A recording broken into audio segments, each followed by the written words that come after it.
Asifiwe tena.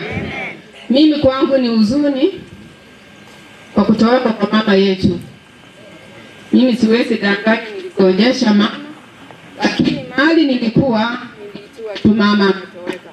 Kwa hivyo ni huzuni ambayo tuko nayo, maana wakati nilikuwa hapa mama alibaki na watoto wangu na amekaa nao na amewalinda kikamilifu. Bwana Yesu na asifiwe. Kanisa, familia na jamii ya Mama Jerinda, hamjambo. Kwa majina naitwa Jane Wajiro kutoka Kirinyaga. Msichana wa Mama Jerinda ameolewa kwetu Kirinyaga. Nimesimama hapa kama msichana wake. Kwa hivyo hata mkiomboleza Mama Jerinda, kuna watu huko pia Kirinyaga wanaomboleza Mama Jerinda. Bwana Yesu asifiwe.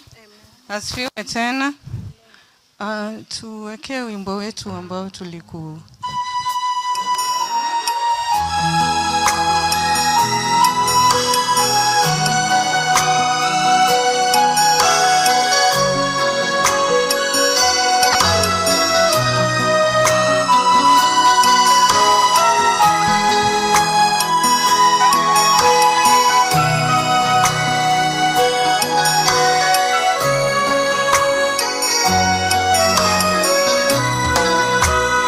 mataifa yote yatakusanyika mbele zake Bwana Mwokozi. Waliookoka watakusanyika mbele zake Bwana Mwokozi. Watakuabudu Bwana, watakuabudu Bwana, watakuabudu Bwana. Haleluya Bwana. Watakuabudu Baba Bwana, watakuabudu Bwana, watakuabudu Bwana. Haleluya Bwana. Asante sana kwa wimbo. Kanisa na wale waombolezaji wote wameungana na sisi. Nafasi hii ni nafasi ya wajukuu na nitawapa wenzangu nafasi ili waweze kuongea kwa niaba ya jamii zao. Tuko wengi lakini nimepewa tu nafasi 4. Kwa hivyo nitachagua 4 kati yetu ambao wataongea kwa niaba ya wenzetu wote. Nitamuita Kevin aje aanze kwanza.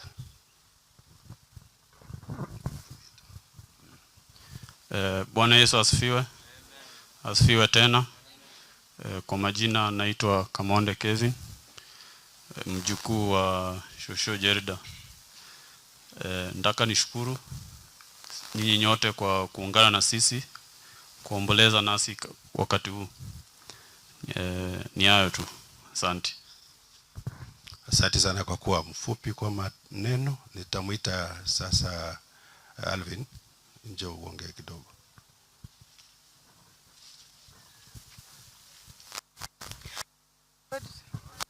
and all the time, that is nature. Wow. So kwa majina naitwa Alvin Ngaiza, niko hapa kwa niaba ya wajukuu wote. Shosho tutakumiss and we are forever grateful for everything. Asante. Yule anafuata nitamuita Kamonde, njoo uongee pia. Habari zenyu wote. Kwa majina naitwa Brian Kamonde. Mimi mtoto wa mzee Josephat Kamonde hapa. Kijana mkubwa wa hii boma. Sasa mimi kwa niaba ya wajukuu wote nasimama hapa na nyinyi nikisema tumepoteza mama. Alikuwa mama yetu bado na ni shosho. Mimi kwanza huyu amenilea, amekuwa mama yangu, amenilea nikiwa mtoto mdogo. Vile baba yangu alipofana na mama yangu, huyu ndiye amekuwa mama yangu, alinilea nikiwa mtoto mdogo. Ikiwa yeye na sister yangu. Sister yangu ako hapa anaitwa Yusta. Yusta ako wapi? Tulikuwa wawili. Na huyu mama ndiye alikuwa mama yetu, ametulea hapa. Na tumekaa hapa kama watoto wake. Alikuwa anaombea kila mtu. Saa 9 usiku akiamka anaombea kila mtu. Hii boma yote. Huyu mama amekuwa mama. Si wadanga. Hata wenye wamsaidii usiku anaamka saa 9 usiku anaombea kila mtu, anataja watoto wake majina na waombea. Nilikuwa nalala kwa hii room. Unaona hii nyumba hii? Hii room hii. Nyanyangu alikuwa anakaa hiyo nyumba ya mwisho. Saa 9 usiku. So mimi nitasema tu mama aende salama. Tutammiss. Lakini kitu naambia tu familia yetu, tuwe kitu moja, tusiwachane. Hii legacy yao iendelee. Yeye na mzee Kamonde legacy yao iendelee tu hivyo. Sima Kamonde wako wengi hapa. Sima Kamonde ni wengi hapa. Hiyo jina hiyo tujenge hiyo jina ibaki hivyo. Tusiharibu. Ukitwa Kamonde mahali unaheshimika. Tusiharibu hiyo jina. Kitu tu nitawaambia, cheni mama ale peace. Rest in peace, Shosh. Asante sana. Yule atafuata Jackie, come and say something. Okay, kanisa hizi, marafiki, waombolezi na jamii, hamjamboni. Bwana Yesu asifiwe. Mirembe Jelda. Chikira kimu umehuzunika na hii ni sherehe ya Jelda Kamonde. Kwa upande mmoja ninaweza sema nimehuzunika. Kwa upande mwingine naweza sema tunashukuru Mungu miaka ambayo ameweza kumpa shosho yetu Jelda Kamonde Andisi. Jelda amekuwa mgonjwa kwa muda, mnafahamu, amepitia uchungu lakini wa manageable, na tumeweza kumshikia kwa njia moja au nyingine. Mimi naweza kushukuru kila mtu ambaye alisacrifice shilingi yake, muda wake, kuhakikisha kwamba Jelda Andisi aliishi a comfortable life. Ni huzuni juu tunampoteza mtu ambaye umekaa naye miaka mingi, attachment ni kubwa sana. Lakini tunashukuru Mungu pia ametupa huo muda mrefu na tunarudi kumrudishia shukrani. Mimi ni kushukuru kanisa na kila mtu ambaye amekuja hapa. Unaweza kuwa na shughuli kama hii na ukose watu wa kukalia kwa jukwaa. Mungu akawabariki sana. Kwa jina ni Jacqueline Ngusale. Asante sana wenzangu. Kwa kanisa na waombolezaji ambao wameungana na sisi. Mimi kwa majina naitwa Victor Kisachi Kamonde. Mimi ndio mjukuu mkubwa kwa hii boma. Hawa wote ni wadogo wangu. Na nimeishi kwa hii boma miaka mingi sana. Tangu nikiwa mdogo mpaka nilitoka tu hapa nikienda chuo kikuu na nikielekea hivyo. Na wengi wa majirani watashangaa kwamba ninasema mimi ni mjukuu wa hii boma, sababu wengi walijua shosho kama mama yangu. Niliishi hapa pamoja na ndugu yangu Juma. Tukaishi hapa na mama ambaye alitulea kama watoto wake, akatulinda na kututetea katika kila hali. Katupeleka shule wakati wote anahitajika mzazi shuleni, alikuwa anakuja shuleni. Kwa hivyo yeye sio shosho tu wetu, yeye pia ni mama wetu.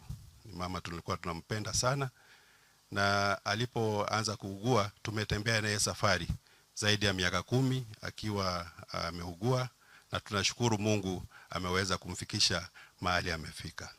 Kwa niaba ya wajukuu wote mimi nasema asanteni sana kwa kuja, na Mungu awabariki zaidi. Mtuombee hii boma ili mama ingawa anaondoka iweze kusimama imara. Asanteni sana. Mungu awabariki. Wasichana waliokuja kufunga kukanda na wale wamekuja kutusaidia pia waliokuwa hema huko. Namsalimia kwa jina la Yesu. Hamjamboni? Hamjambo tena. Kwangu sina mambo mengi lakini nimefurahia tu vile mmekuja kumshirikisha huyu mama. Pia ameumia siku nyingi, maana alianza kuumia kitambo sana, karibu mwaka wa 2017 hapo. Nakumbuka mama aliumia sana, alianzia ugonjwa wake na hatukuamini kama itamfikisha kiwango hicho. Ingawaje si wenyewe niliweza kutoka Nairobi nikakuja hapa, tumekaa na mama hapa karibu miaka 18 mpaka sasa hivi ndio ametuacha. Na wakati ameenda mama alisema akiwa ataondoka tuwe na umoja na tueneze jina la Kamonde kwa njia safi. Mimi sina mengi, japokuwa naomba tu maombi peke yake. Hamjambo wote. Hamjambo tena.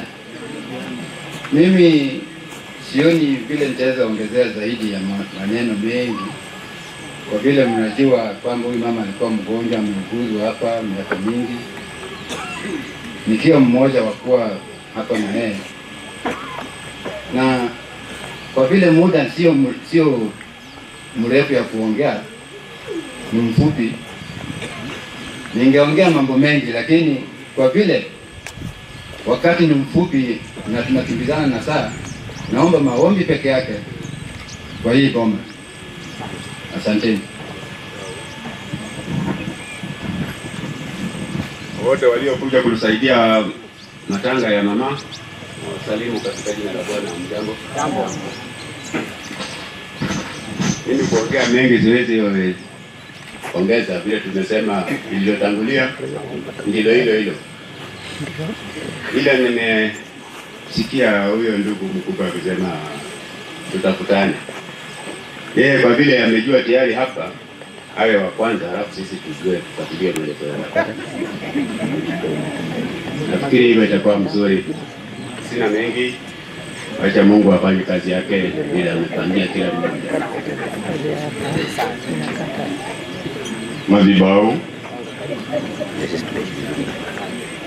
Madhabahu, marafiki, ndugu na wadada waliokuja kutufunga huu mkanda kwa kupoteza mama, na wasalimia katika jina la Yesu. Hamjambo wote.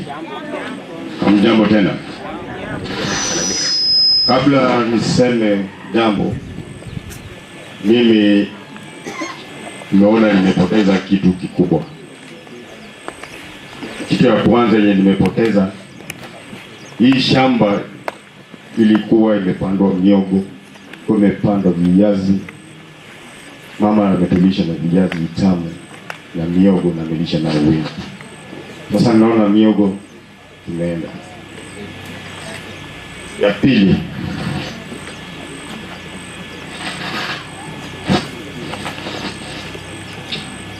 tangu mama agonjeke tumekuwa tunasaidiana hapa na pale, tunashirikiana mimi na madada zangu na mandugu zangu wengine.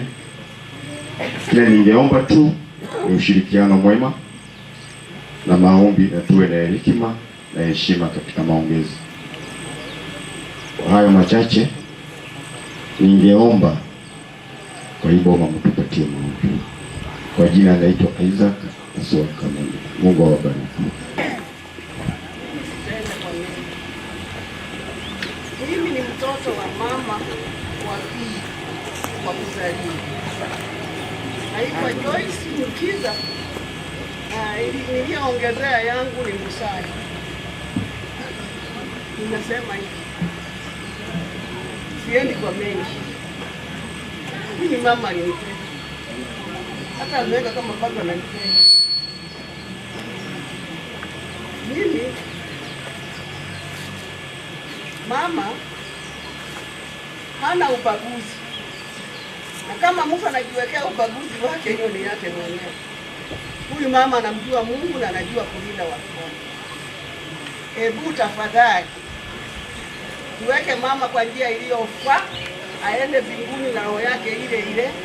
Mama hajachukua huyu ni mkubwa, huyu ni mdogo. Wakati tumekuja hapa, akikuchinjia kuku anachinjia ule mwingine kuku kawaida, hajatubagua. Na ninasema hivi, ingekuwa maneno ya kusema history, ningeanza history, watu wangeshangaa. Mama alikuwa muombaji wangu mzuri, nikapata wajukuu wangu, Mungu akachukua karibu namba ile anapenda. Lakini mama huyu mnaona maombi yake ni ya maana, ndio inafanya mimi bado naishi. Semeni haleluya. Alikuja kule kwangu Migori, akalia sana. Akaniambia mbona wajukuu wangu bado wangenizika ndio wanaenda. Nikamwambia mpango ya Mungu. Nasema hivi sasa. Udhaifu wangu huu nianzia sasa kwa hiyo neno la Yesu. Nikuwa mtu wa bidii sana, hata wenye wananijua nafikiri mnanijua, si ndio? Wenye kusahii wenye walinijua kabisa hawako. Lakini nimependa mama yangu, aliniweka moyo. Nimemaliza nyumba yangu vile ninaenda ni mama wa kujenga maboma ya wasichana wake. Kanisa la Mungu. Muombe katika hii boma, tunapenda mama vile ametulinda. Na sisi tuwe na hiyo muona tena ya kulinda watoto wetu, si ndio? Mungu awabariki na hiyo na mbarikiwe. Amen. Asante sana. Endelea.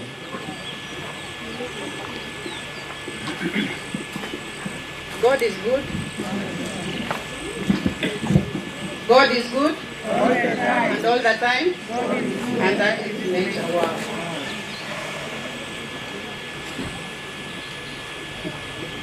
Mimi kwa majina Vananga Serafin Mboga Kamondi.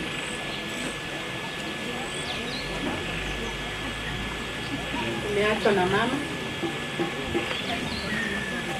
Nimemfungulia, nimelia sana.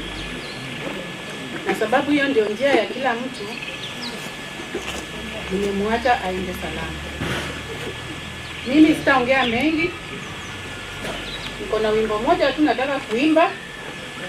Na wakati naimba huo wimbo, wewe mwenyewe jitafakari matendo yako.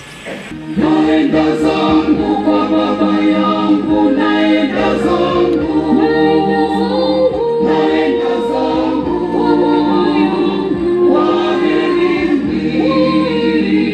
Naenda zangu kwa baba yangu, naenda zangu, naenda zangu, naenda zangu kwa baba yangu, waherini. Naenda zangu kwa baba yangu, naenda zangu, naenda zangu, waherini. Naenda zangu kwa baba yangu, naenda zangu, naenda zangu, waherini. Naenda zangu kwa baba yangu, naenda zangu, naenda zangu, waherini.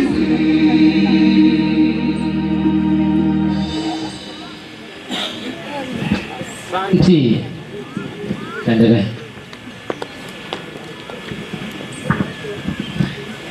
Bwana Yesu asifiwe. Amen.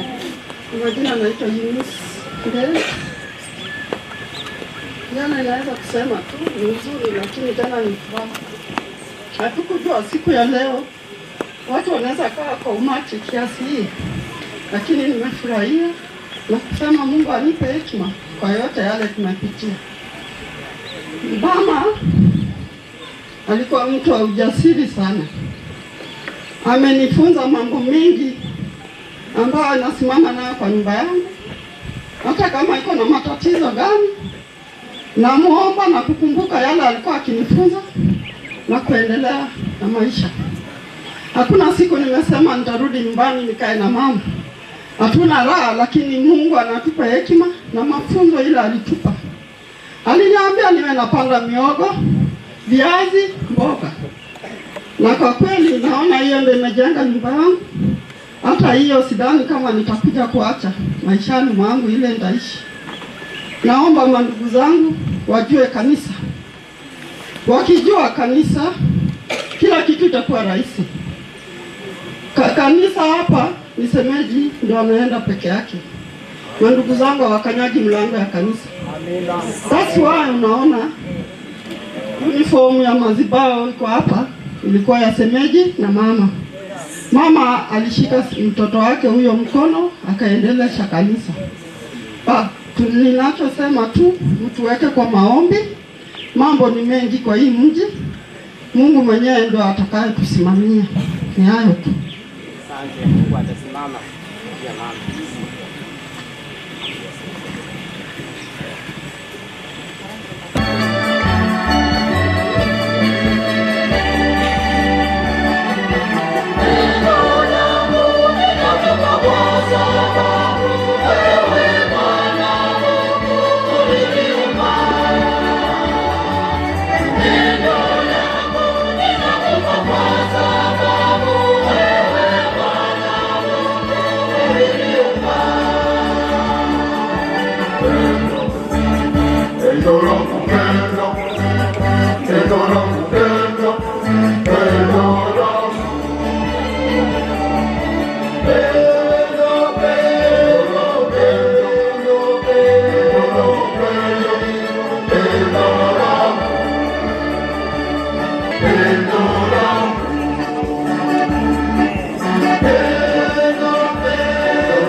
Jambo makutano ya mama.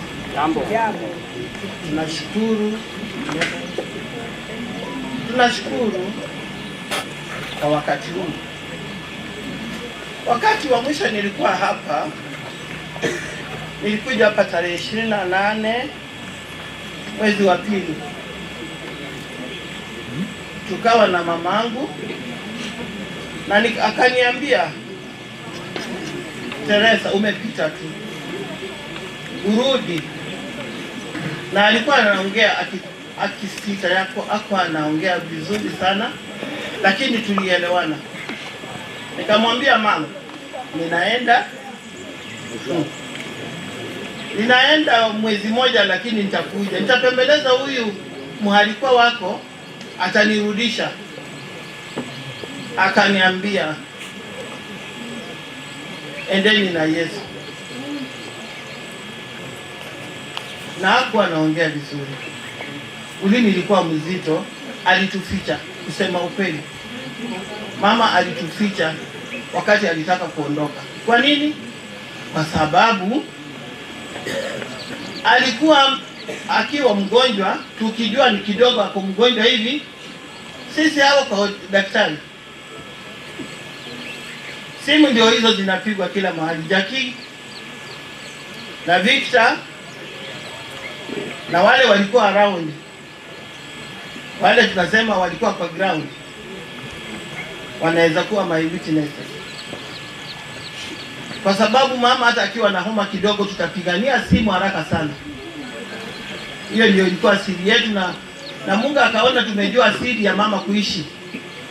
Lakini akarudi akatufunga, akatupumbaza. Wakati ilipotokea,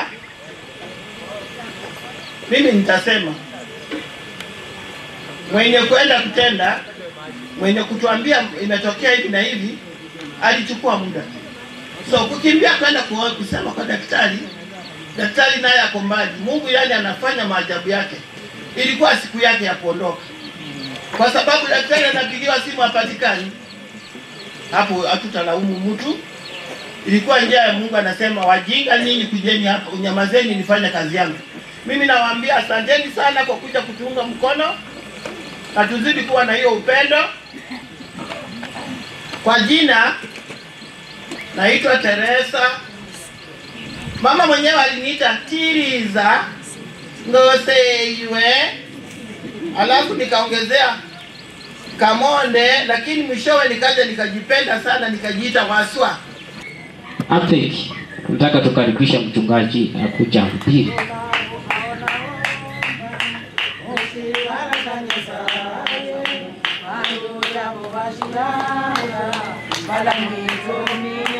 Yes.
Haleluya. Basi madhabahu yetu, waombolezaji wote, jamii ya mama ambaye amelala, nachukua nafasi hii kuwasalimu kwa jina la Yesu. Bwana asifiwe. Nataka niseme pole katika familia hii ambayo imempoteza mama mpendwa. Kifo ni kichungu, lakini tufarijikane katika Kristo, maana hiyo ni njia ya kila mtu. Jinsi neno la Mungu linavyotuambia kwamba mwanadamu yeyote aliyezaliwa na mwanamke, siku zake za kuishi hapa dunia si nyingi, nazo zimejaa tabu. Tabu ni magonjwa, tabu ni vifo, tabu ni mambo ya ulimwengu huu. Zaidi ya yote tunatazamia mbinguni, kwa sababu tunajua kwamba Kristo aliko ameketi katika mkono wake wa kuume, na hapo ndipo tunaenda. Sema amen. Bila kupoteza nafasi, nataka nilete neno la Mungu ambalo ndilo msingi wetu sisi wa Kristo. Bwana asifiwe. Katika mchi huu tutasema pole tena kwa niaba ya serikali. Kwa niaba ya serikali tumempoteza mama shujaa ambaye angelikuwa ni mpiga kura wetu mzuri. Kwa hivyo wakati mlikuwa na harambee mahali hapa, nafikiri wengi mliniona, nilileta mkono wa mheshimiwa ambaye ni mama mjumbe wetu, Mama Marian Keitany, ambaye nilituma mahali hapa na nikakuja nikasema pole kwa hii familia. Kwa nafasi tena nimesimama tuongee neno la Mungu ambalo linatuelekeza mahali ambapo panatufaa. Neno la Mungu linasema katika Isaya 35, na hapo patakuwa na njia kuu, naye njia hiyo itakuwa njia ya watakatifu. Wasio safi hawatasafiri katika njia hiyo, wala hawatapotea. Hata wakiitwa wajinga, lakini wanaposafiri katika njia hiyo hawatapotea kamwe. Kwa sababu gani? Ni kwa sababu wanamjua Mungu kuwa mwokozi wa maisha yao. Sema amen. Bwana Yesu asifiwe. Nataka kuhubiri, kichwa cha ujumbe wangu ni nguvu katika madharau. Kuinuliwa katika madharau, ama nguvu, kutiwa nguvu katika madharau. Somaji, tunasoma Zaburi mlango wa 15. Taanzia penyewe nifike mstari wa 4. Neno linasema, Bwana ni nani atakayekaa katika hema yako? Ni nani atakayefanya maskani yake katika kilima chako kitakatifu? Daudi akiwa mfalme anaponena na Mungu alikuwa na maswali mengi kuhusu wana wa Israeli.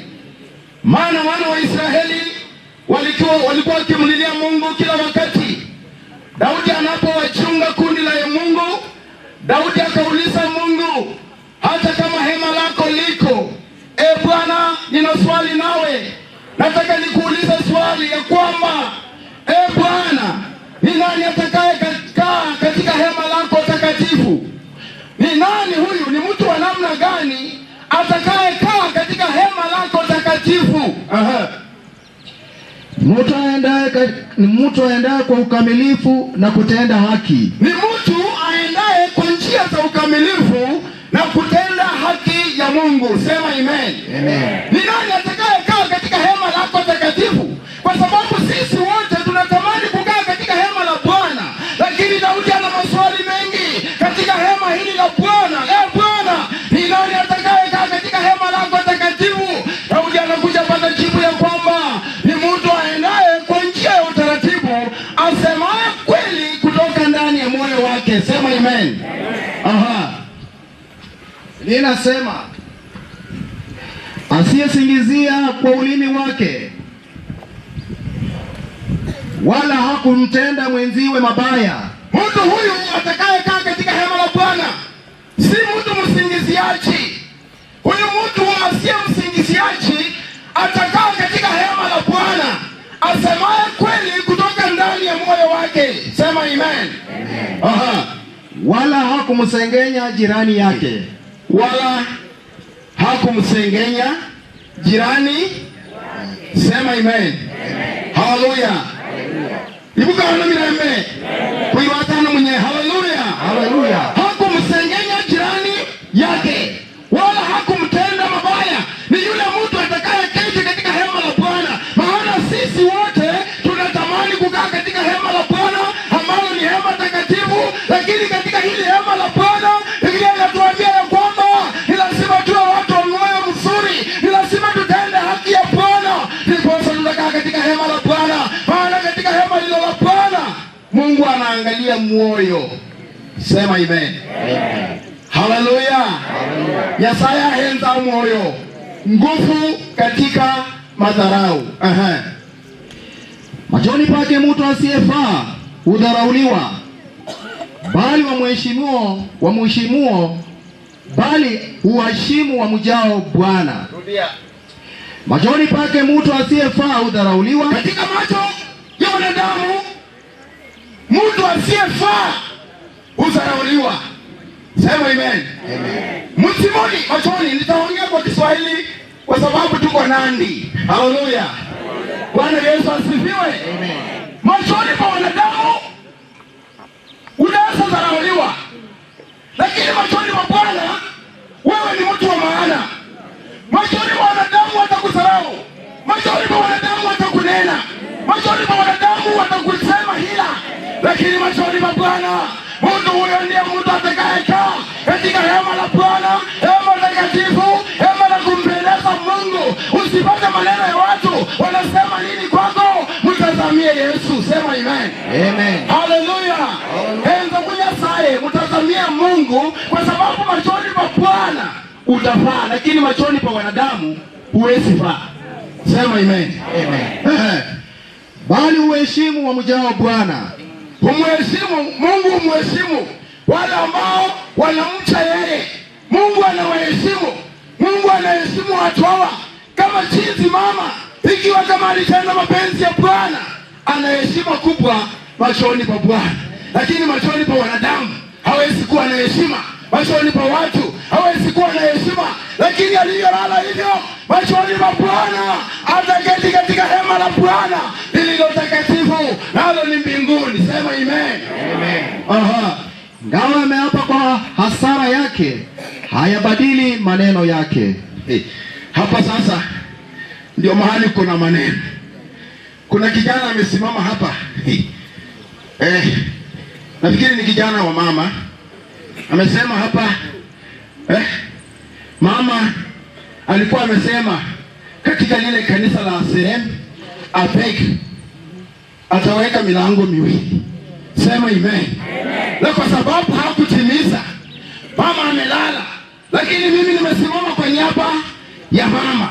Mtu huyu ameapa, anaona kama ameapa kwa hasara, lakini machoni pa Bwana mtu huyu atakaa katika hema la Bwana ikiwa atatenda mapenzi ya Bwana, ikiwa atatenda jinsi Mungu anavyomuongoza, asipate maneno ya wanadamu, asipate maneno ya watu, asisikize maneno ya watu, asikilize sauti ya Mungu. Sauti ya Mungu ikinena, imenena. Sema amen. Haleluya. Haleluya. Haleluya. Mtu kama huyu atadharauliwa. Hata kuna wengine watasema anachofanya hata ndugu zake wataanza kusema amekifanya, kwenda kujionyesha kwa watu wa kanisa ya kwamba yeye ndiye anaweza kununulia kanisa milango. Lakini sasa neno la Mungu linasema nini? Machoni pa wanadamu hawezi kufaa, lakini machoni pa Bwana mtu huyu ana heshima kubwa sana, maana ataketi katika hema la Bwana. Mwenye anaketi katika hema la Bwana ni mtu ambaye anaenda katika njia ya utakatifu, anayetenda mema, anayenena kwa haki kutoka ndani ya moyo wake, wala hakusengenya jirani yake, wala hakulipa rushwa kumwangamiza mwenye haki. Amen. Bwana asifiwe. Haleluya. Nguvu katika madharau. Usione watu wakikudharau wewe ukajishusha chini. Wacha wakudharau, lakini Mungu atakuinua. Wacha wakusengenye, Mungu atakuweka katika viwango vingine.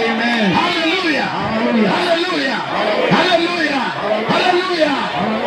Unaposikia tu jambo ndogo unaanza kulia, kuna Mungu, na Mungu anawainua wanyonge kutoka mavumbini. Sema amen. Na kuwaketisha katika kiti cha ufalme. Sema amen. Mama yangu, tenda haki ya Mungu, utakaa katika hema la Bwana. Ndugu yangu, tenda mapenzi ya Bwana, utakaa katika hema la Bwana. Wacha kufuata maneno ya ulimwengu, wacha kufuata maneno ya dunia hii, kwa sababu sisi wote tunatazamia kukaa katika hema la Bwana. Amen. Kitabu cha Samueli, nimalizie kitabu cha Samueli wa kwanza, wa Samueli wa pili. Samueli wa pili mlango wa 9, nitasoma mstari wa kwanza nitafika mstari wa 10. Biblia inasema hivi: kisha Daudi akasema, je, amesalia mtu mmoja katika nyumba ya Sauli nipate kumtenda mema kwa ajili ya Yonathani? Kisha Daudi akasema, je, amesalia mtu mmoja katika nyumba ya Sauli nipate kumtenda mema kwa ajili ya Yonathani? Daudi akiwa mfalme katika nchi ya Israeli, palikuwa na kijana mmoja ambaye aliishi katika nyumba ya Yonathani. Kijana huyo aliyedharauliwa, kijana huyo aliyenenwa mabaya, lakini mkono wa Bwana ulipomfikia katika Daudi kusema ya kwamba katika nyumba hiyo tunatafuta mtu mmoja ambaye atatawala, tunatafuta mtu mmoja ambaye atakuwa mfalme, nguvu katika madharau. Sema amen. Amen. Palikuwa na mtumishi mmoja wa nyumba ya Sauli, jina lake Siba. Basi wakamwita aende kwa Daudi, na mfalme akamuuliza, wewe ndiwe Siba? Naye akasema, mimi mtu ndiye Siba. Watumwa. Naye Yesu asifiwe. Mimi ndiye mtumwa ndiye. Bwana Yesu asifiwe. Amen. Watumwa, kuna mtu anaweza kutumwa hata mahali, lakini yale maneno ataleta ni tofauti. Kuna mtu anaweza tumwa hata kwa boma hili, lakini yale maneno atasema ni tofauti. Hataongea kinyume na boma hili, hataongea kinyume na watoto wa mama huyu, hataongea kinyume na kanisa hata hili. Lakini Biblia inasema ya kwamba Daudi alipokuwa mfalme akaangalia katika nyumba hiyo na akasema, kuna mtoto mmoja ambaye nataka nimtendee mema ya Bwana. Amen. Malaika Nyasaye. Amina. Sema amen. Amen. Mema ya Bwana, si mema ya wanadamu, mema ya Bwana. Mstari wa 3, mfalme akasema, je, hakuna hata sasa mtu yeyote wa nyumba ya Sauli nipate kumtenda mema ya Mungu? Siba akamwambia mfalme, Yonathani anaye mwana hata sasa aliye na kilema cha mguu. Siba akaanza kuleta vishawishi, akaanza kuleta maneno katika nyumba hiyo, naye nituma kuna kijana mmoja ambaye amebaki, na kijana huyo ni mlemavu wa mguu. Sasa nani alikuwa ameuliza Siba aongee mambo ya ulemavu? Hakuna. Watu wanapenda kuongea maneno ya mapoma ya wengine. Ni sababu. Bwana asifiwe. Watu wanapenda kuongea kwa wengine. Hujatumwa kuongea maneno, umetumwa au uite mtu. Lakini sasa mwanamke huyu alipofika katika nyumba ya mfalme, akaanza kuambia mfalme, katika nyumba uliyonituma tuna mtoto mmoja, lakini sasa ni mlemavu wa miguu. Winahurumi utikuhenza bindi bya lema hango humu. Nani amekutuma uangalie vitu vilemavu katika boma la wengine? Haleluya. Haleluya. Bwana asifiwe. Amen. Ni mlemavu wa mguu, acha tuone Mungu anajibu nini. Mfalme akamwambia, yuko wapi? Siba akamwambia mfalme, tazama yuko katika nyumba ya Makiri mwana wa Amelia katika Lo-Adebera. Siba akaambia mfalme, mtoto huyu ni mlemavu, lakini sasa anaishi mahali pengine, mahali hata ambapo mimi siwezi kufika. Mtoto huyu amefichwa huko, mtoto huyu anakaa huko, mtoto huyu watu hawataki kumuona, maana wazazi wake wamemficha kwa sababu ya ulemavu wa miguu. Haleluya. Haleluya. Haleluya. Haleluya. Nguvu katika madharau. Unaona ile kitu ambayo unadharau, Mungu anaenda kukiinua kwa viwango vingi. Sema amen. Amina. Unaona yule mama anakuchunia chai. Amen. Mungu anaenda kumweka huyo mama kwa viwango vingine. Amen. Haleluya. Haleluya. Haleluya. Haleluya. Haleluya. Usimdharau. Anakuchunia chai asubuhi saa 12. Hata umpatie chai ya kunywa. Wewe umejaa madharau. Wewe umejaa masengenyo. Wewe umejaa kiburi. Lakini angalia sasa huyu mlemavu, jinsi Mungu anataka kumuinua sasa.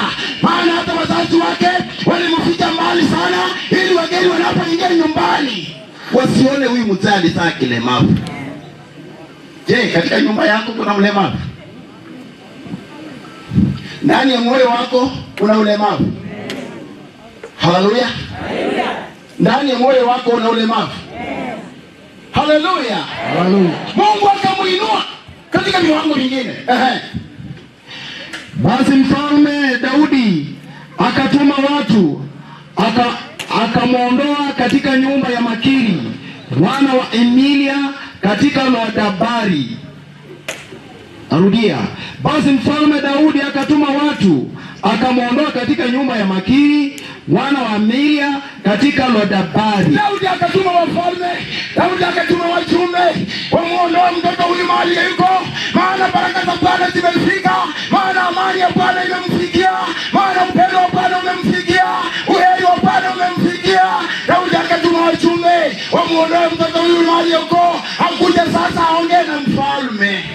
Haleluya. Haleluya. Haleluya. Haleluya. Basi Mefiboshethi mwana wa Yonathani mwana wa Sauli akaenda kwa Daudi, akaanguka kifudifudi akasujudu. Daudi akasema, Mefiboshethi, naye akaitika akasema, hapa mtumwa wako. Mfalme huyu alipofika katika mahali ambapo mtoto huyu alikuwa amefungiwa, mahali mtoto huyu alikuwa ameishi, mahali mtoto huyu watu hawakutaka hata kumuona. Alipofika kwa nyumba huyu mtoto mahali alikuwa anaishi, walipomleta mtoto huyu, alijua kwamba mfalme anahitaji huyu mtoto. Alianguka kifudifudi, akalia mbele za mfalme kwa sababu alinena mabaya. Akasema yeye ni mlemavu wa miguu. Haleluya. Haleluya. Basi Daudi akamwambia, usiogope, maana bila shaka nitakutenda mema kwa ajili ya Yonathani baba yako, nami nitakurudishia mashamba yote ya Sauli baba yako, nawe utakula chakula mezani pangu daima. Huyu kijana alipofika katika nyumba ya mfalme, mfalme akaambia kijana huyu, umefika kwangu sasa, mateso uliyoyapitia yote ninaenda kurejesha mali ya baba yako, vitu vyako vilivyoliwa na nzige ninaenda kurudishiwa, magonjwa uliyoyagonjeka Mungu anaenda kuyaponya, shida ulizo nazo zote Mungu anaenda kukuinua. Sema amen. Amen. Haleluya. Haleluya. Jambo matanga ya mama huyu, waje watoto wa mama huyu Mungu awainue. Sema amen. Amen. Na tena wameimba nyimbo hapa. Nimeona mama huyu wameimba nyimbo hapa karibu watu 6. Sijui kama huwa wanaimbanga kule makanisani. Baba ni bimba huko kanisa holi bimbi. Mungu anaenda kuwainua. Haleluya.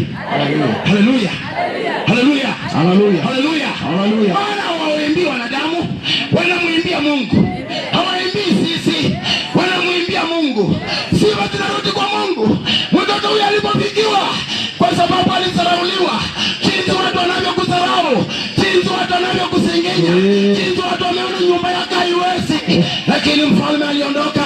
Mfalme alitoka katika nyumba hiyo na akawa mfalme. Mungu akaambia yeye, kutoka leo utakula chakula mezani pangu. Bai bandu wajanu kweli? Amen. Mwenye muli hanu? Tagumima no? Imi? Ikasenga lekyu? Anani megasi? Takumigumi unoto. Katika nyumba ya mfalme Biblia inasema ya kwamba mtoto huyo alipokuja, neno la Mungu linasema akaketishwa juu ya mfalme katika nyumba ya mfalme, akaambiwa kuanzia leo utakula na nani? Hapo mezani. Nguvu katika madharau. Mabi yako ulio naye, nguvu katika madharau. Madharau. Nguvu katika madharau. Bora huwe. Nguvu katika madharau. Kwa mbali bandu bali mutabaho jaye. Nguvu katika madharau. Hata mtiboni hapa watu wanaona kama wewe. Nguvu katika madharau. Haleluya. Haleluya. Amen. Nguvu katika madharau. Mungu anaenda kukuinua. Amen. Tenda mapenzi ya Mungu. Ambatana na neno la Mungu. Nguvu katika madharau. Akasujudi akasema, mimi mtumwa wako ni nini hata ukamwangalia mbwa mfu kama mimi? Na Mwokozi akaambia Mungu, uliona nini? Uliona nini kwangu? Uliona nini kwangu? Mimi nilitengwa hata na watu wangu. Mimi nilitengwa hata na jamii. Mpaka nikaitwa mbwa mfu. Uloisina mwinze. Bandu wanaangaisi mbwa ikhutsu. Mfalme, uliona nini kwangu? Yesaya alolashina mwiwe. Haleluya. Haleluya. Haleluya. Haleluya. Haleluya. Haleluya. Haleluya. Haleluya. Haleluya. Mungu anaona nini ndani mwako?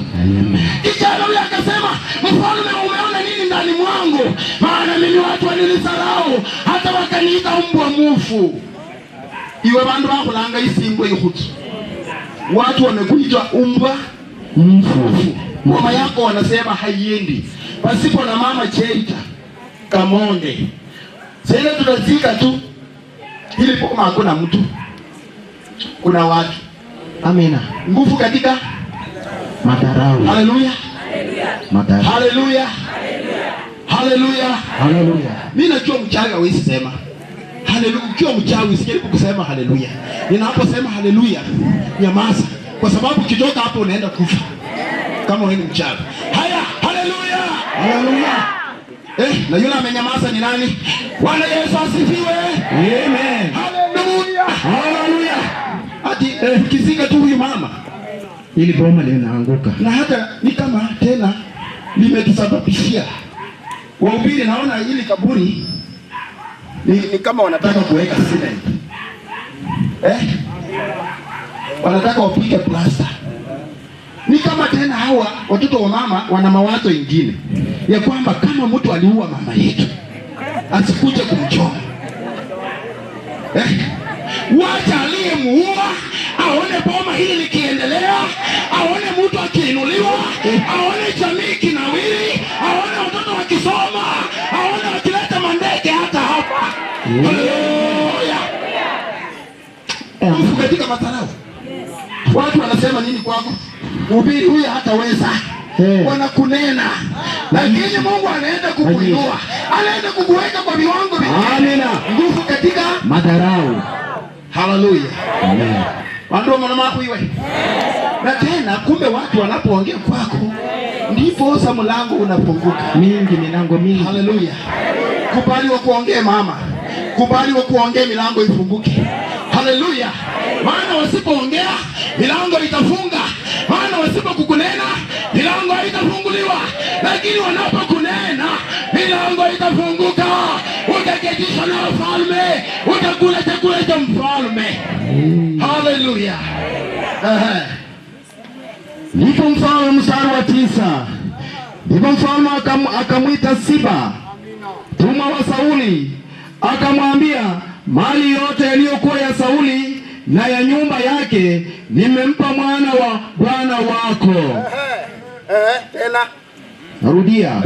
Ndipo mfalme akamwita Siba, mtumwa wa Sauli, akamwambia, mali yote yaliyokuwa ya Sauli na ya nyumba yake nimempa mwana wa bwana wako. Sauli alisarauliwa, lakini katika nyumba yake sasa mfalme anapatikana. Licha ya kupitia katika hali ngumu, licha ya watu kukula vitu vyake, licha ya watu kumsengenya, licha ya watu kuongea mabaya, lakini sasa mtoto wake anaenda kupandishwa cheo, mtoto wake anaenda kuinuliwa. Sasa katika nyumba ya mfalme, mtoto huyu atapatikana. Ikiwa kama ulimdhulumu, atapatikana. Halo? Halo? Bwana asifiwe. Umewahi kosea mtu? Wewe umewahi kosea mtu? Alafu uende kwa ofisi, upata amekaa yule uliyemsengenya. Sasa ndiye anataka afanye nini? Tuhubiri na nyinyi. Kwani mimi ndio naupeke yangu? Yeye ndiye anataka ufanye nini? Akuhudumie. Na ukiwa mhuduma mzuri, usiangalie yale madharau waliokudharau. Usiangalie amina walionena kwako. Wewe tenda mapenzi ya Mungu, kwa sababu Mungu anataka kukuinua. Mungu amekuita uwahudumie.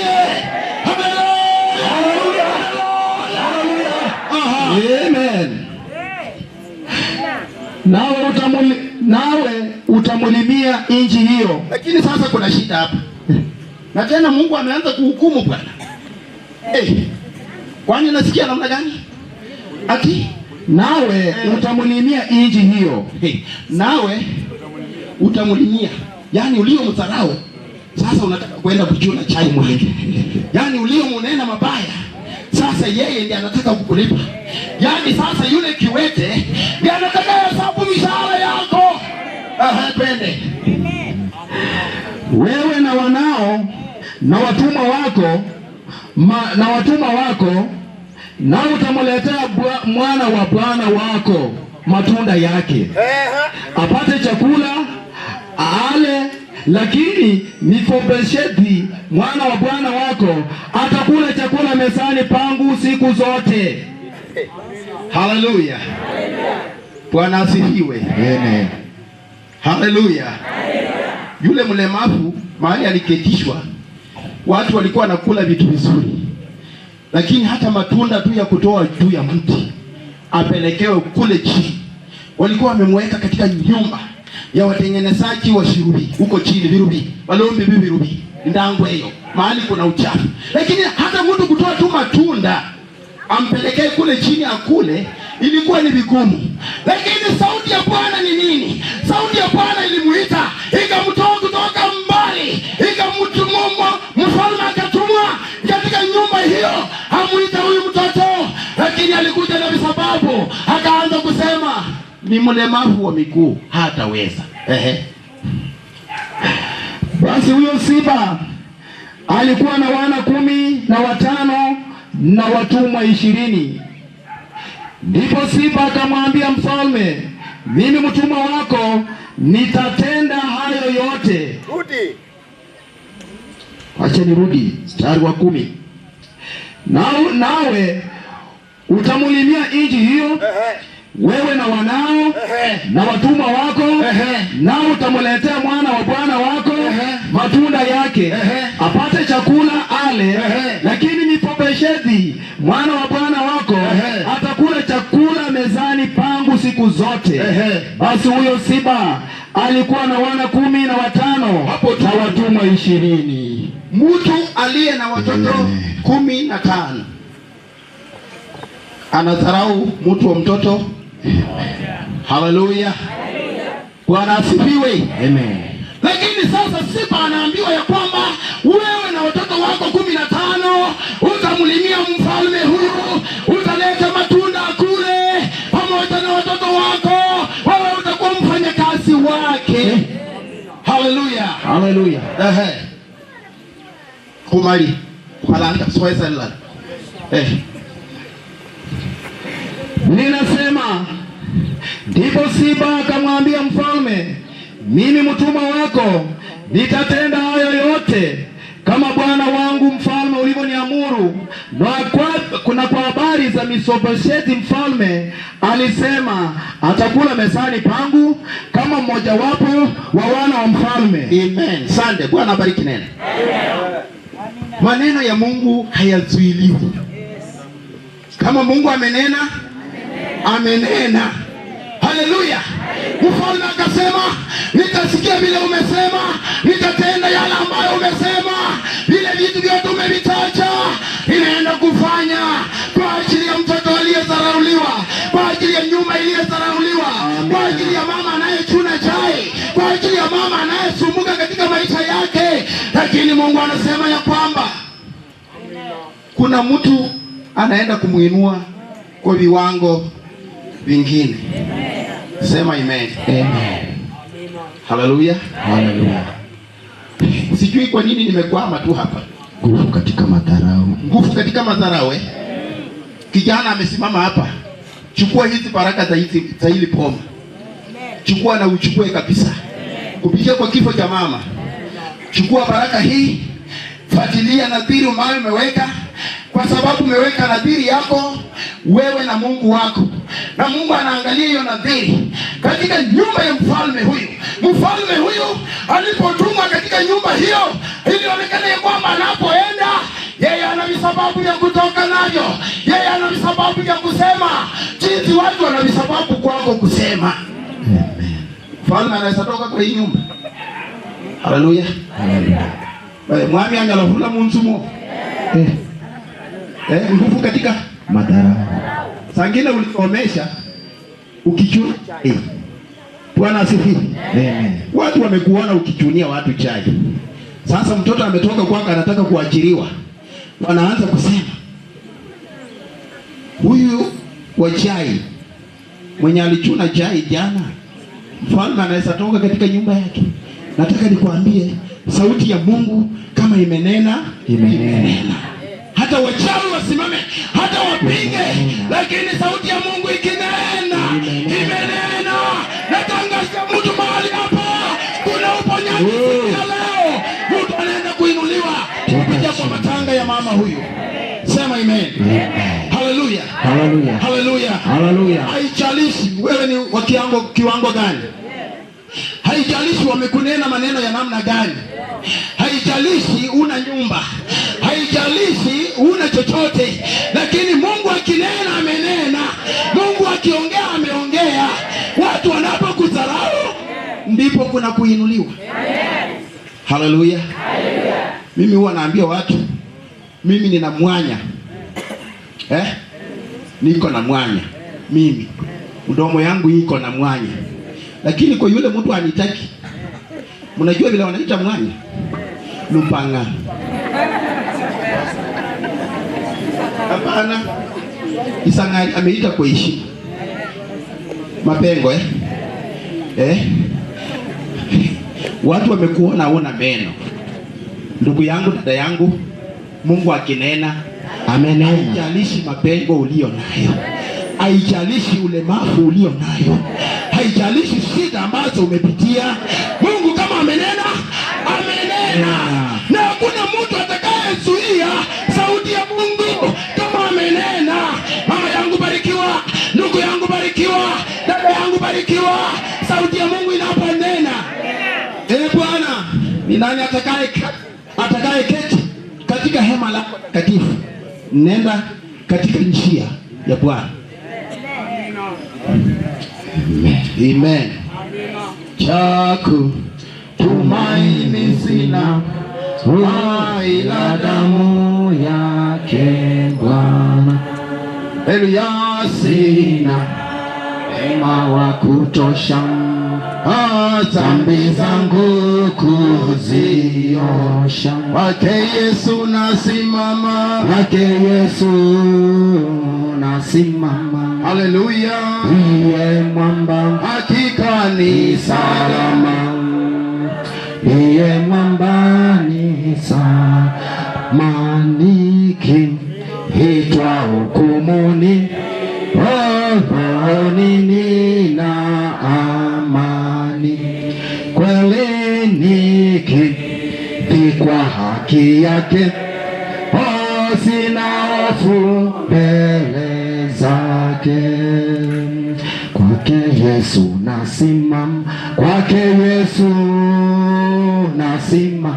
Haleluya. Simama mahali ulipo, tuombe pamoja na wewe. Injili imehubiriwa mahali hapa.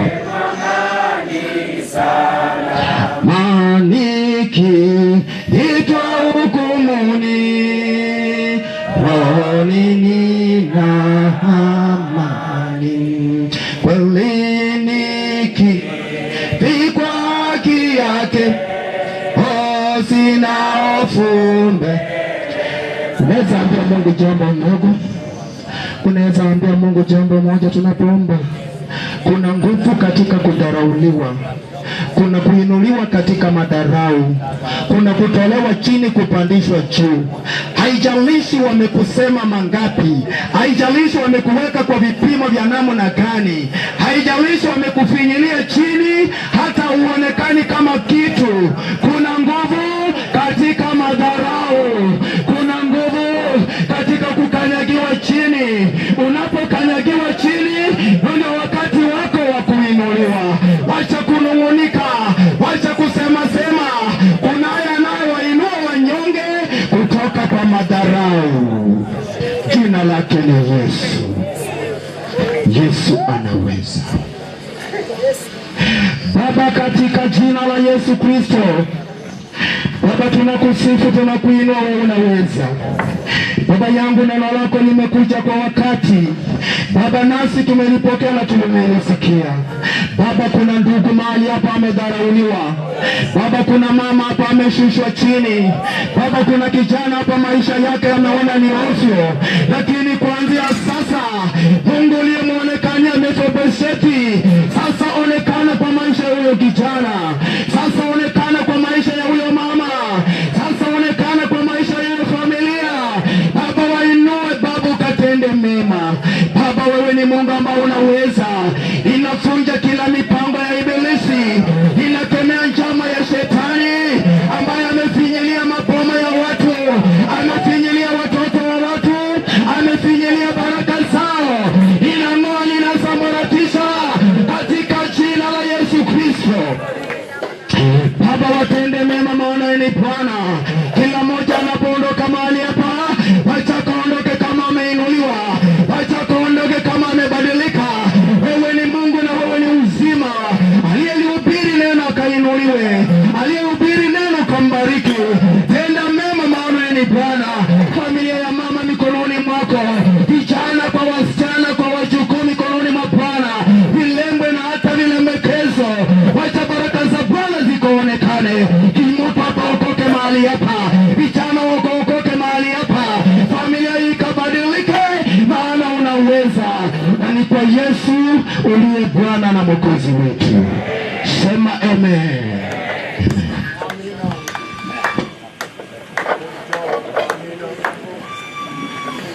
Asante. Asante kwa kipindi hicho. Nataka huyo muuguzi akuja hapa. Muuguzi ako wapi? Kuja.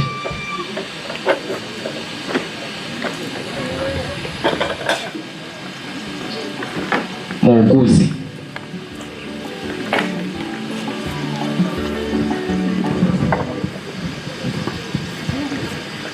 Madhabahu yetu ya APEC na waombolezaji wote na wasalimu katika jina la Yesu.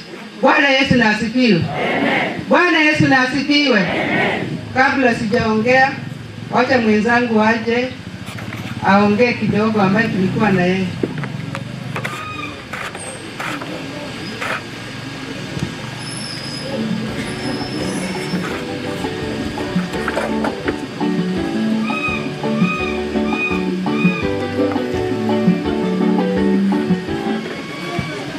Madhabahu na wengine wote ambao wamekuja kutufunga kamba, na wasalimu katika jina la Yesu. Hamjambo? Hatujambo tena. Mimi nina huzuni kupoteza kibeti changu. Huyu aliyelala hapa alikuwa kibeti changu, na yeye ndo alikuwa mama wangu, alikuwa shoshoe wangu. Tulikuwa tunapiga naye story, akiniambia, akinifunza mazuri, mambo mazuri. Alikuwa akiniambia, siku ni utapata mzee, ukienda kwako ukae na huyo bwana vizuri. Sasa niko na huzuni juu nimempoteza. Hata wengine nimesikia wakisema hapo wako na furaha, lakini kwangu mimi niko na huzuni. Lakini ninashukuru watoto wa huyu mama, kwa wasichana, kwa vijana, wameng'ang'ana sana ili mama yao apone, lakini kwa mapenzi ya Mungu naye akaona nyinyi hamtaweza. Bwana asifiwe. Na nashukuru pia wajukuu, tena hao walikuwa wanashikilia, walikuwa nyuma yao, walikuwa wakisikia jambo hapa wanapiga akili wote, wanajua watasaidia ni aje huyu shosho. Na mimi wakati nilikuwa naona shosho akikonjeka, nilikuwa na huzuni nikisema, Mungu, hebu takasa huyu shosho na umpe nguvu asigonjeke, maana akitoka akikufa, maana sisi hatutakuwa watu. Bwana asifiwe. Ninakumbuka ilikuwa siku ya Jumatano usiku, shosho alianza kusikia, nilikuwa nasikia kijana, naamka namuuliza shosho, unasema nini? Aongei, anafanya tu peke yake. Akasumbuka hivyo usiku, hiyo siku sikulala. Ikafika asubuhi siku ya Alhamisi, nikamwamsha, nikamtengeneza vizuri, lakini sio maajabu. Wakati tulimkalisha na mjukuu wake mwenye anaitwa Kamonde, tukamkalisha hapo kwa nyumba, kijana wake mmoja alikuja kitu saa 3, akapata mama yake anapumua vibaya, akatuambia chukueni mama mwende mulalishe apumzike kidogo, alafu mtamwamsha. Tulifanya hivyo, lakini si masani, hatukukaa sana, nikaanza kuona ana sweat. Na wakati ilifika saa 5, nilikuwa namtengenezea uji, kwenda kumpea akatapika. Tukamwamsha na mjukuu, tukamkalisha. Nguo yake ilikuwa maji, alikuwa hata hana nguvu. Sasa tulikuwa tunashindwa tutasema nini na tunaelekea wapi, maana sisi ndio tulikuwa tu wawili hapa, tulikuwa tunamwangalia. Ikafika hiyo masaa, mimi nilikuwa nafua hapa nje, tukimlalisha akili iko tu kwa shosho, nikifua akili iko kwa shosho. Nikaenda nikamwangalia kwa dirisha, roho ikaniambia pale nje kwa nyumba. Wakati nilipata amekuwa maji kila kitu, mpaka kwa kichwa kila mahali, nikakimbia mbio nikaita mjukuu alikuwa hapa ndani, nikamwambia kuja one shosho mimi nafua. Akashinda hiyo siku mzima akiwa na sweat, anatoa tu maji na mwili ina nguvu kabisa. Akaenda akakaa na shosho yake. Mimi nikamaliza kufua, nikasema acha niweke maji kwa moto nioge, hapo ndo niweke lunch, ndo nimpe uji akunywe. Kitu gani ilikuwa maajabu. Sijui kwa nini roho ilifanya hivyo. Nikakimbia mbio nikaenda kumwangalia, nikapata ndo anamalizika.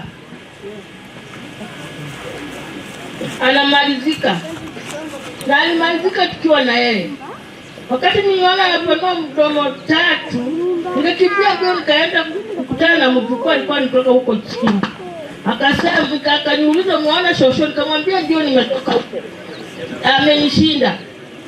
Tukakimbia mbio tukaenda shosho, tukakimbia mbio tukaita kijana yake, tukaita huyo mwingine huko chini. Basi na ikawa hivyo. Kwa hiyo naomba mtuweke kwa maombi. Na ni hayo tu, barikiwa. Bwana Yesu na asifiwe. Bwana Yesu na asifiwe. Mabora nuru aliziaziza nororamba. Bwana Yesu na asifiwe. Siku hiyo mimi naye shetani sijui aliniiba ama nini. Sababu mama pia kula alikuwa amenihitaji. Tulitoka kama nikajisikia niende nione mama. Wakati nilikuwa kule, ndugu yangu akaniambia kwamba uningoje na kuja, niko na maongezi na wewe. Hata sikuwa nimekaa, fikia karibu saa 8 hivi ndio nilipata ripoti kuja haraka. Bwana Yesu asifiwe. Na ugonjwa wa mama, vile mmesikia, mama ameugua kwa muda mrefu. Mama ameugua kwa uchungu. Katika nyumba hii ni mimi na huyu msichana. Uchungu ule alikuwa anasikia ni kama sisi tulikuwa tunaumwa. Jinsi alivyokuwa analia ni sisi tulikuwa tunalia na yeye. Ugonjwa wake ulianza kama miujiza. Na hata kama mmesema nifupishe, I'm sorry to say this. Sababu mama wakati nilikuwa naye hospitali tarehe 4, mama alianza kuugua mahali hapa tarehe 3 jioni. Na ugonjwa wa mama, kama nitakukwaza naomba radhi. Bwana Yesu asifiwe. Ugonjwa wa mama ulianza kwa kanisa. Kwa sababu mama wakati kanisa ilitawanyika, mama alianza kugeuka. Bwana Yesu asifiwe. Kila siku ukiingia katika hii nyumba alikuwa anaongea kwa ajili ya kanisa. Alikuwa anaongea kwa ajili ya kanisa. Wakati ninajua mnaelewa jinsi ninavyoongea watu wetu wa kanisa. Wakati ambapo mama alikuwa anaongea kwa ajili ya kanisa, kila siku hiyo kitu ilimuingia sana.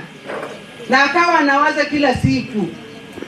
Ninamwambia, ai mama, usiendelee kuwaza kwa ajili ya kanisa, Mungu atatupa kiwanja. Lakini alikuwa anaendelea kufikia tarehe 3 jioni.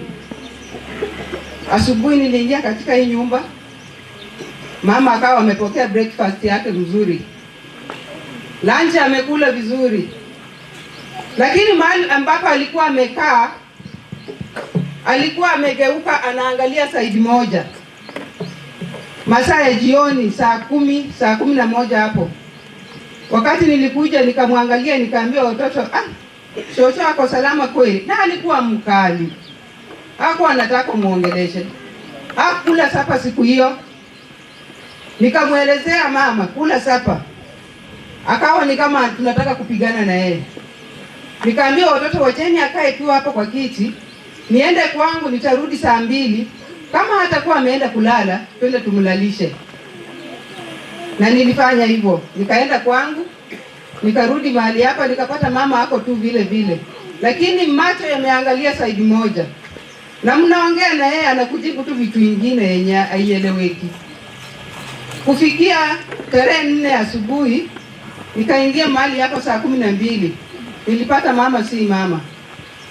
Kijana yake alikuwa ameenda kazi. Nikampigia simu nikamwambia mama hapo hali mbaya. Naye akashughulika na wale wengine ambao wako juu. Tukapata gari tukampeleka Kaimosi. Wakati tulimpeleka Kaimosi, nikapata uhamisho. Kutoka Kaimosi nikapelekwa Mbale na mama. Saa 6 ya usiku. Nilikaa na mama Mbale mwezi mzima. Nikatoka huko tarehe 8. Tukamrudisha katika nyumba hii. Na mama alikuwa anaongea tu kwa ajili wakati ambapo alikuwa hospitali.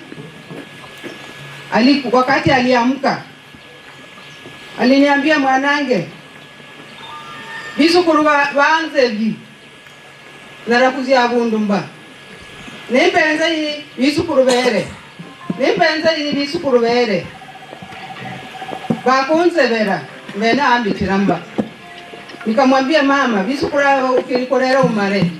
Tukijira abakweba. Uamuke ili uendelee kuwalea. Na ni kweli ameendelea kuwalea na ameondoka kama kila mtu amemaliza masomo. Bwana Yesu asifiwe. Na kila wakati alikuwa anaweka masomo mbele. Wakati alikuwa anaona mtoto akizunguka hapa, alikuwa anaongea sana. Na mama wakati ambapo tulitoka hospitali tukaingia mahali hapa, akaita wamama wa kanisa.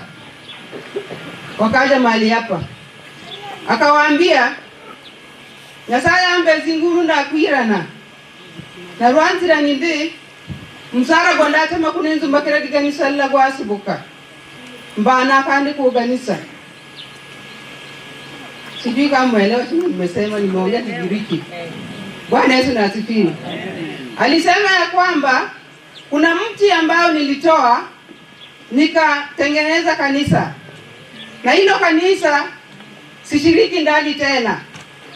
Nimetoa huo mti, umechipuka, umekuwa mkubwa, tena mkate mjengee kanisa. Mama alikuwa analia tu kwa sababu ya kanisa. Pesa zake za uzeeni za kwanza ndizo zilianza kwa kiwanja mahali ambapo tuko. Matafali yake ya kwanza ndio yalisimama kwa kanisa wakati ambapo mahali ambapo tupo. Na ndiposa Mungu amezidi kumpa nguvu. Mungu amezidi kumpa nguvu. Bwana Yesu asifiwe. Iwapo alikuwa mzaifu kidogo, lakini alikuwa anasema tu maambone. Na kweli ukikuja anakuwa mzuri. Ukikuja anakuwa mzuri. Lakini nasikitika mama tumenyang'anya kama mwewe anapochukua kifaranga chake. Kwa hivyo nahitaji tu maombi.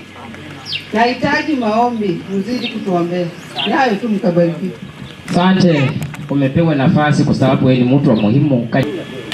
MCS mama kuja salamia. Wasalimu wote katika jina la Yesu Kristo. Bwana Yesu asifiwe. Bwana Yesu asifiwe. Asante.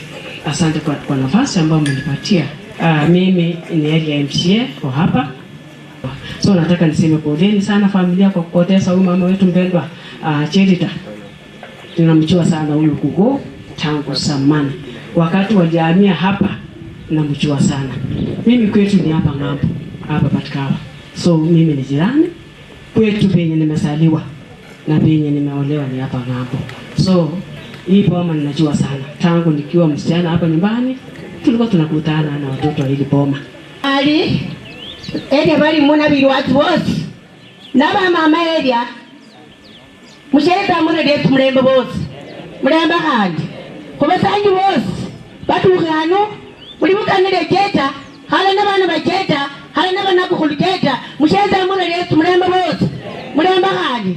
Nze keta adukuli mukhana weru. Keta kwa isano. Wabili kutila bandu bana mulimo munukuli mama puwanyi nyoko. Nari nisere. Bili watu baketa ababosi. Bele mundu baketa. Nibasali keta. Nibakonya keta. Nabana baketa. Nibali hanu. Nibukana leloy. Nibukana leloy.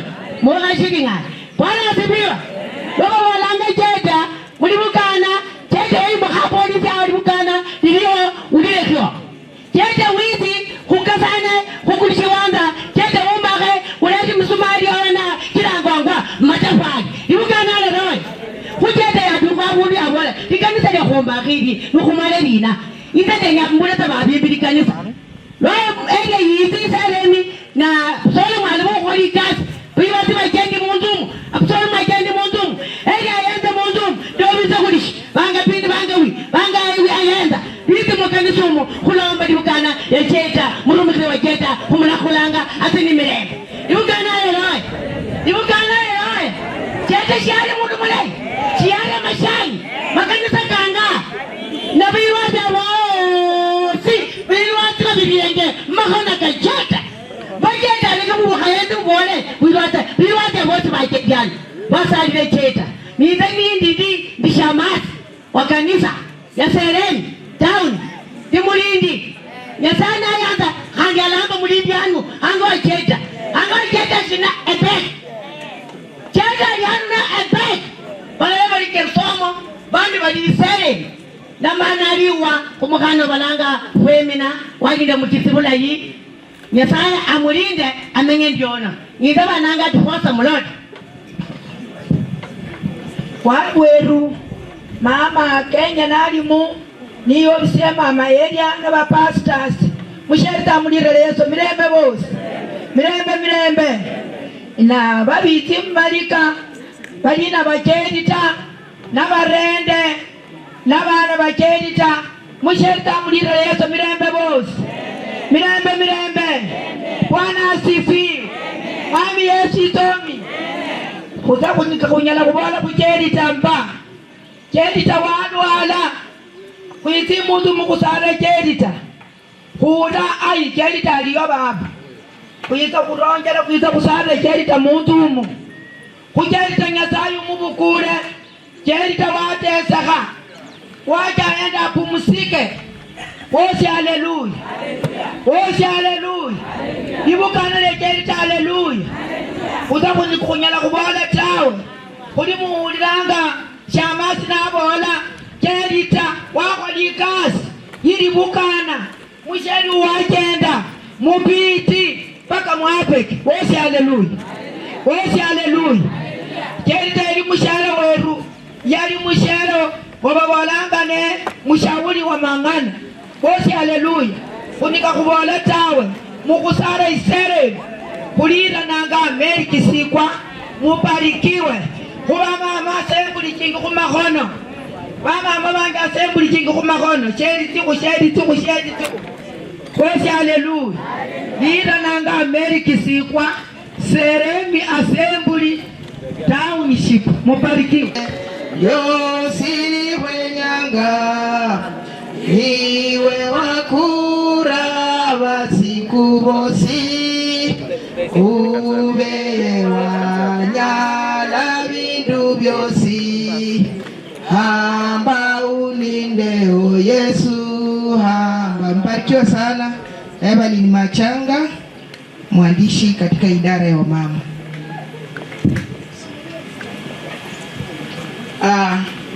Kiti cha PEC na wote ambao mmefiwa na wote ambao tumekuja kuwafunga mkanda, tusalimiane katika jina la Yesu. Hamjambo?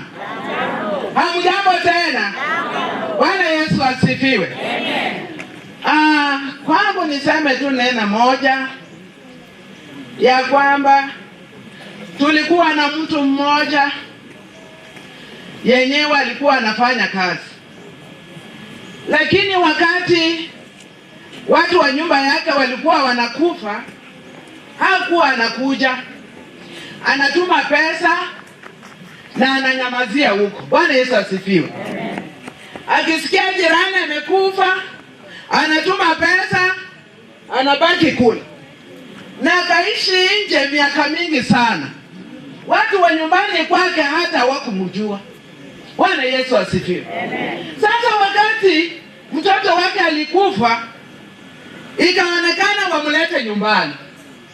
Alipokuja, watu walikuwa wamejua tu yeye ni kutoa pesa. Bwana Yesu asifiwe. Basi watu waliposikia mtoto fulani amekufa na amemleta, yenye watu walifanya, hata majirani walitoa pesa. Walitoa pesa wakaleta hapo na watu wakaenda. Bwana Yesu asifiwe. Basi pesa hizi hazikumsaidia, kwa maana kwa kila kazi, kwa kazi ya matanga ama kwa kila jambo kunatakana mtu wa kusaidia. Bwana Yesu asifiwe. Yaani yule mtu wa kukushika mkono anakuambia pole. Sasa hata ukituma tu pesa peke yake na wewe usionekane, nitakula pesa alafu nisahau. Bwana Yesu asifiwe. Nasema nini? Kuna Biblia hapa imenenwa ya kwamba Bwana Yesu asifiwe. Kuna mtu ambaye alifanya nini? Alizarauliwa na mtu huyo. Wakati mmoja Mungu akamfikia. Bwana Yesu asifiwe. Nikaonekana ya kwamba huyu kijana aenda kule na meza ya mfalme. Sasa hilo neno lilipopita, alafu mkasema wauguzi. Bwana Yesu asifiwe. Mwenzangu akakuja hapa na akasema, kabla sijasema wacha kuna mwingine anene kwanza, ndiposa mimi nifanye nini? Ninene. Sijui kama ni mwisukulu wa hapa, sijui kama ni mfanyakazi, sijui huyo msijana ni nani, lakini amesema ni mtoto wa mama. Bwana Yesu asifiwe. Hapa kuna challenge kwa watoto wa mama. Bwana Yesu asifiwe. Msijana huyo akasema, sikukuwa nalala, nilikuwa tu nachungulia kwa dirisha, naona hata kuchungulia kwa dirisha hakutoshi. Naenda kwa mlango, naenda na mtazama mama, natoka kule, kuonekana ya kwamba huyu msichana ndiye alikuwa anaona njia ya mama. Bwana Yesu asifiwe. Na yeye ndiye alifanya kazi kwa mama huyu. Bwana Yesu asifiwe. Kwa hivyo watoto wake wakati mtakapokaa, mjue huyu msichana mtamlinda aje. Haleluya. Msiwache tu, huyo ndio walisema. Bwana Yesu asifiwe. Mwirati. Ndio kwa sababu ulikuwa unapitia tu pale kila mara, unashangaa ni kwa nini napitia tu hapa. Kulikuwa na kisababu. Mungu ambariki. Kwa majina ni Victoria Lali, Mama Kenya wa hapa.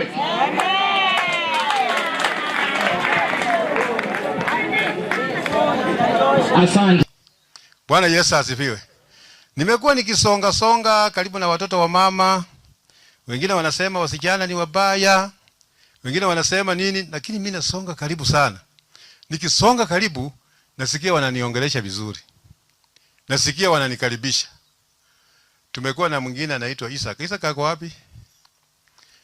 Huyo kijana tumekuwa naye hapa siku ile nyingine tena, tumekuwa naye yaani ukimwangalia unaweza sema huyu mtu ni polisi. Tena huyu mtu si mtu mzuri, kumbe yeye ndio mtu mzuri zaidi. Bwana Yesu asifiwe. Bwana Yesu asifiwe. Alafu watoto wa mama wameniambia hivi, watu walikuwa wanasema hawa watoto wamesema hawataki vitu ya kanisa kwa hii mji, wanataka wafanye vitu yao. Mimi nimesonga kwao karibu, wameniambia pastor, wewe tangaza tu 40 days wenyewe. Sasa 40 days natangaza tarehe 18 mwezi wa 6 huu mwaka. Lakini tukiwa hapa kama kanisa leo tunamaliza mambo ya mama, tunaomba ukitaka kwenda Nairobi ufanye nini? Uende. Usisumbue watu hapa tena. Lakini ikifika Monday wamenialika mimi na kanisa mahali hapa, tukae nao, tukunywe nao chai. Mlisemanga hivyo? Bwana Yesu asifiwe. Sasa mimi nimeona si watu wabaya. Wameona nyinyi ni wengi, hatuwezi kula pamoja na nyinyi, mpaka nikuje peke yangu na kanisa langu, si ndio? Ili niwaombee wakitoka hapa wakifanya nini? Wakienda. Bwana Yesu asifiwe. Kwa hiyo watoto wa mama ni wazuri kama mama yao. Na nyinyi muendelee kuwa hivyo. Muendelee kuwa hivyo. Hata mwenye amesema aliolewa na makabila mengine, huyo mama mkubwa, naona hiyo roho yake ni kama ya mama. Mumulinde vizuri, aendelee kuwalinda. Bwana Yesu asifiwe. Marehemu Jelida alianza Ukristo wake katika kanisa la Friends Quakers Gisambai. Alipofunga ndoa, alijiunga na PAG Church Itovo na baadaye akahudhuria PAG Gilgil. Baada ya kustaafu kwake, alijiunga na APEC Church Serem. Jelida alikuwa mama mshauri kanisani humo hadi kifo chake. Ugonjwa. Mama Jelida Andisi alianza kuugua mnamo mwaka wa 1217 ambapo alithibitishwa kuwa na kiharusi, stroke. Alikimbizwa hospitali ya Kaimosi ambapo alipata huduma ya kwanza na akapata uhamisho hadi hospitali kuu ya Mbale. Alilazwa huko hadi akapata nafuu na kurudi nyumbani. Kwa bahati mbaya, alipata kiharusi tena mwaka wa 2018 ambapo hakuweza kutembea tena. Hata hivyo, alikuwa mchangamfu na mzima katika ile hali kwa muda mrefu. Jelida alianza kujisikia mgonjwa Disemba mwaka wa 2025 punde aliposhindwa kula na akawa anaongea maneno machache. Alikaa hivyo hadi tamati ya maisha yake mnamo tarehe 23 mwezi wa 4 mwaka wa 2026. Jelida alipigania afya yake kwa ujasiri na ukakamavu. Mungu aiweke roho yake pahali pema. Amina. nitamkabidhi mwenzangu asome tribute ya wajukuu tafadhali. Kidogo tu. God is good and all the time. So to our dear grandma, you are the martyr of our family. Your home was always open to all of us, and it was our home too. You welcomed everyone with love and a warm smile. Grandma, you raised us to be disciplined, respectful, and above all, to love one another. You taught us the value of hard work, reminding us that those who strive diligently live a better life. You taught us to pray. You would pray daily at 3 a.m. and mention everyone in the family. Your guidance was truly exemplary. You were a gifted storyteller, full of humor, a wise listener, and a devoted farmer. Under your roof, none of us ever went to bed hungry. There was always abundance, sweet potatoes, arrowroots, bananas, cassava, pumpkins, guavas, avocados, locusts, sugarcane, cereals, and a variety of vegetables. Beyond caring for us, you supported the many workers on your farm, helping them improve their lives and educate their children. Your generosity was unmatched. Countless people came to your door seeking help, and you never turned them away. Like all people, you faced challenges mostly after the departure of our grandpa. Robbers often targeted our home, stealing from us. Yet, though a widow, your resilience and courage in overcoming those hardships inspired us deeply. You showed us that strength and perseverance can conquer adversity. Thank you, Goko, Shosho, our beloved Gogo. Your life has left a lasting mark on us, and we will continue to live by the values you instilled. Your legacy will forever guide us, and your love will always remain in our hearts. Go well, Granny, and tell our dear grandpa that we are strong and ready to carry on your legacy. With endless love from your grandchildren, our love for you is beyond measure. In your footsteps we walk. Rest in eternal peace, Shosh. Uncle Isaac, kindly come and give vote of thanks.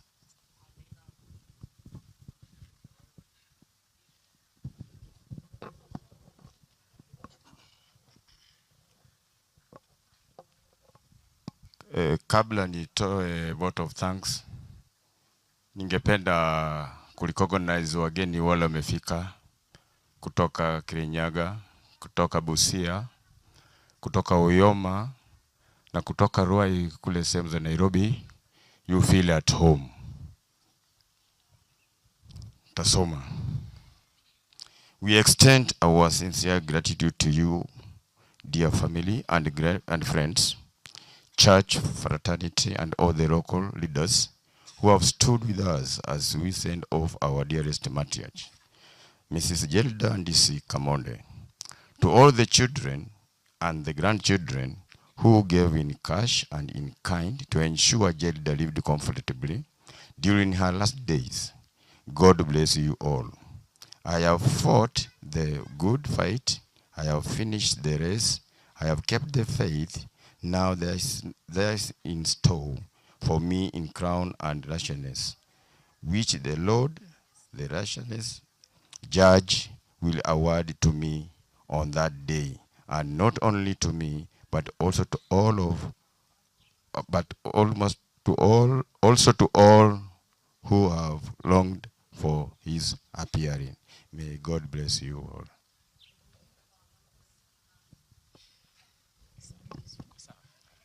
Asante. Bwana Yesu asifiwe.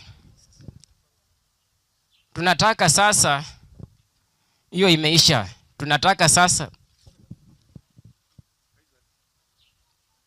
mashamasi mkuja hapa.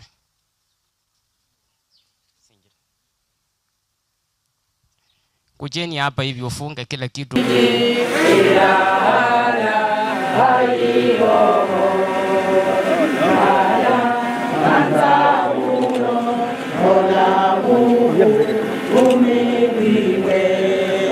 Ndaya anga ukwi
Fanya mambo yote kubwa hujafanya rekodi.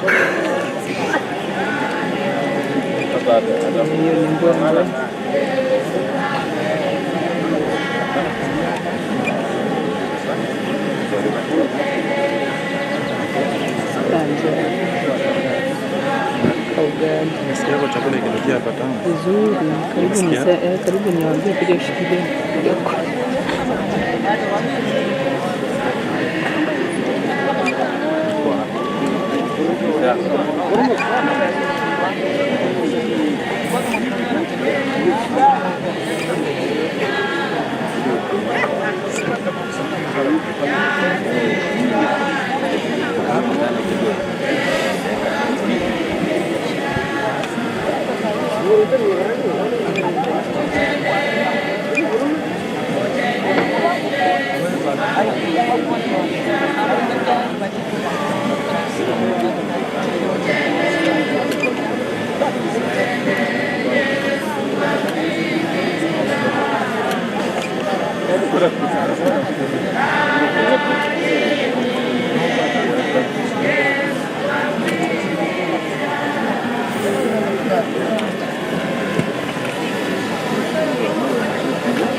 Sorry.